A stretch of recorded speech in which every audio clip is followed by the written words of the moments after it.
शिव की आराधना किसको कहते हैं?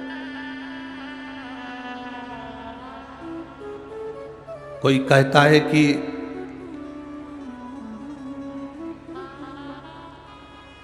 क्यों भटक रहे हो, क्यों जा रहे हो यहां वहां। हम कहते हैं तुम भटको भी मत, कहीं मत जाओ।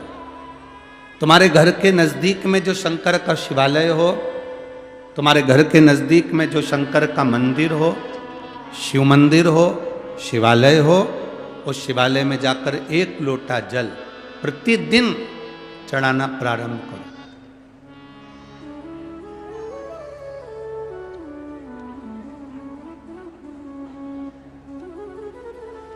जो प्रतिदिन भगवान शंकर के मंदिर में एक लोटा जल समर्पित करता है, उसका हाथ महादेव पकड़ लेता है, फिर ऐसे ही नहीं छोड़ता, उसको मंजिल तक पहुंचाकर छोड़ता है।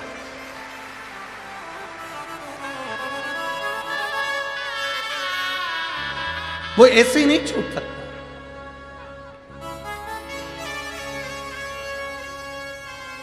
आपने अगर उस पर भरोसा करा है, हां थोड़ा कष्ट हो सकता है, थोड़ी तकलीफें आ सकती है, थोड़ा दुख आ सकता है, जिंदगी में थोड़े थोड़े तकलीफें हर मनुष्य के जीवन में आती है। कोई संत, कोई साधु, कोई गुरु, कोई ब्राह्मण, कोई बहुत बहुत बड़ा महाराज भी अगर तुमको कह दे कि उसकी जिंदगी में दुख नहीं है, तो समझ लेना कि झूठ बोल रहा।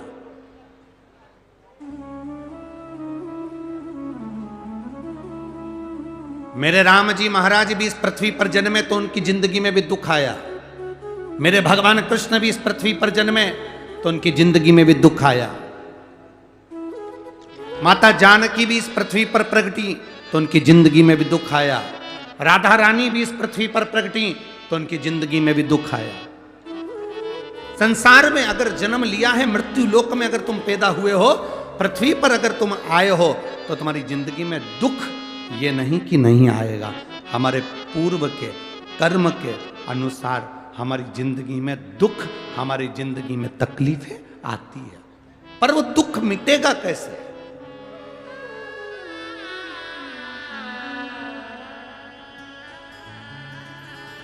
राम जी का दुख कैसे मिटा था? राम पथ गमन में जहां जहां चलकर देखो, चलो आपके पास में है पंचवटी, आपके पास में नासिक लगा हुआ है, पंचवटी लगी हुई।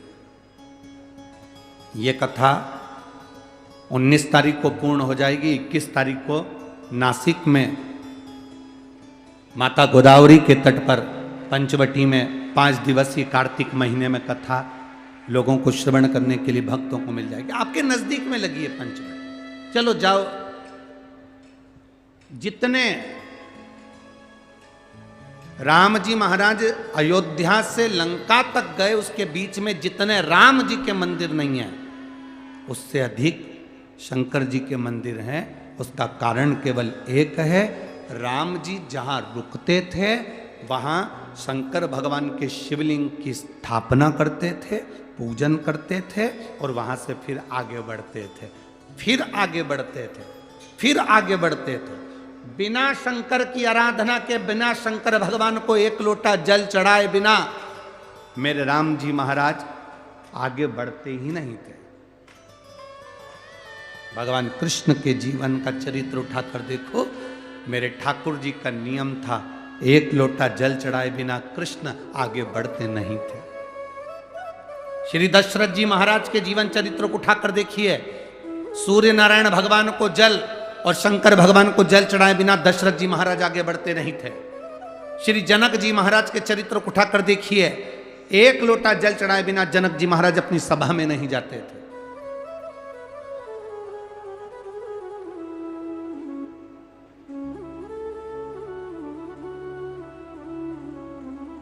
थोड़ी जिंदगी में तूफान आते हैं, कष्ट आते हैं, दर्द आता है, तकलीफें आती हैं, पर तूफान आता है तो पता चलता है ना कि मजबूती कितनी है। अभी पता चला, चला कि नहीं चला?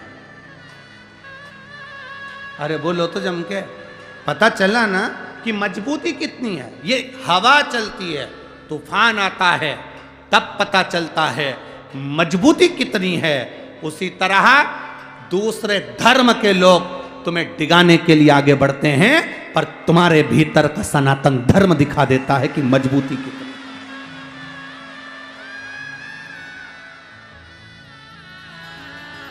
छत्रपति शिवाजी महाराज,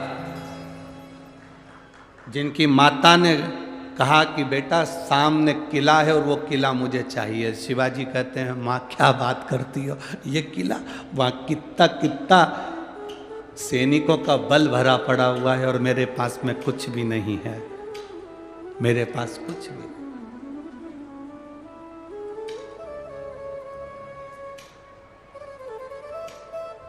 जीजाबाई के शब्द जब श्रवण किए,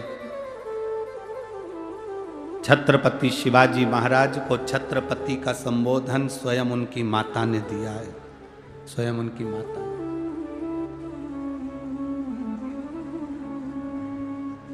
कह दिया जीजाबाई, सामने जो किला है वो मेरा है, तुझे मालूम है? हाँ मां, मैंने सुना है, ये किला अपना है, फिर कब्जा दूसरे का है। छत्रपति शिवाजी ने कहा बहुत भारी सेना है उसके पास में, बहुत बल है उसके पास में, सेना प्रबल है उसके पास में, मेरे पास इतनी सेना नहीं है। मां ने कह दिया शिवाजी तेरे बस की बात नहीं है, मैं खुद जाऊंगी और किला लेकर आऊंगी। स्वयं शिवाजी ने सुना कि मां स्वयं किला लेने के लिए जा रही है, स्वयं किला। मां